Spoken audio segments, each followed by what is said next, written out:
សង្វៀនគ្រុឌនេសាបនេះនឹងរំកិលខ្លួនទៅដល់ដែនដីត្រីផ្សោតព្រែកកម្ពីល្បីគ្រប់ទិសទីត្រជាក់ដូចអមរិតនោះគឺដែនដីឦសាននៃព្រះរាជាណាចក្រកម្ពុជាខេត្តក្រចេះសង្វៀនដែលនាំមកជូនលោកអ្នកដោយក្រុមហ៊ុនវឌ្ឍនៈនឹងនាំយកកីឡាករ16រូបគ្រប់សញ្ជាតិឡើងមកតតាំងគ្នានៅលើសង្វៀនតែមួយបង្កើតជាឈុតឆាកដ៏អស្ចារ្យជូនដល់បងប្អូនដែលស្ថិតនៅឃុំពីធ្នូស្រុកស្នួលខេត្តក្រចេះ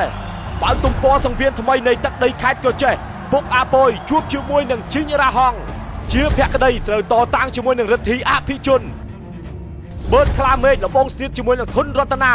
ពេជ្រឃ្លាំងមឿងតទល់លបងស្នៀតជាមួយនឹងឌឹមសារុំបឺតម៉ូដាចរចាជ័យជំនះជាមួយនឹងកីឡាករឆ្លងដែនពីឡាវភេទណាគីមកូនគីងកុងពីខៀតរិទ្ធីគីងកុងត្រៀមតតាំងដាក់ពានម្នាក់មួយជាមួយនឹងវីរៈហោះហើរ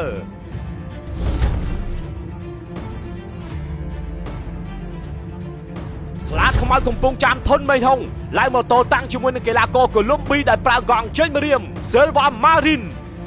សូមបងប្អូនដែលរស់នៅឃុំពីធ្នូស្រុកស្នួលខេត្តក្រចេះចូលរួមទស្សនាឲ្យបានច្រើនកុះកោទាំងអស់គ្នានៅថ្ងៃអាទិត្យទី22ខែកុម្ភៈឆ្នាំ2026កម្មវិធីនេះរៀបចំនៅវិមានជ័យជំនះពីធ្នូឃុំពីធ្នូស្រុកស្នួលខេត្តក្រចេះផ្សាយផ្ទាល់នៅលើកញ្ចក់ទូរទស្សន៍ជាតិកម្ពុជាចាប់ពីម៉ោង 6:30 នាទីល្ងាចតទៅនិងនៅលើ page YouTube ផ្លូវការរបស់ទូរទស្សន៍ជាតិកម្ពុជា page Facebook VBL Sport VBL កីឡា